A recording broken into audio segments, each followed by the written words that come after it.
আলাইকুম আমার Facebook page আজকের কাম সব রুমের আপনার বলগুলো শেষ করে দেন লাগে আপনার ভাই কাম জানলে আপনার চাকরির অভাব হয় না। অনেক লোকে তো আছে বিদেশে আসে কোনো কাম জানে না, দেশে এমনিতে নেমুই ঘুরাঘাড়া করে বাপের হোটেলে খায়, কারণ গার্জিয়ানেরা হাতে নেমে নি করি বিদেশে পাঠায় দেয়।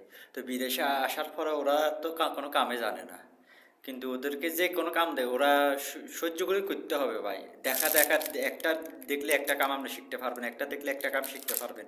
যেমন আমি বিদেশে আইসি, আমি কোনো কাম জানি না, বাংলাদেশে ড্রাইভারে করছি, কিন্তু এই দেশে ড্রাইভারে পাইতেছি না, কিন্তু বিভিন্ন রকমের কাম করতেছি, মালিকের সারিও করতেছি, আবার বিভিন্ন সৌদিরকে বাসার কাম করতেছি, কারেন্টের কাম করতেছি। মানে কাম জানতে হবে ভাই। আর কাম আপনি চোখের দেয় এগুলা কাম আপনি করি যে কোনো জিনিস একবার দেখেন বা পরতে আপনি লাগাইতে পারবেন।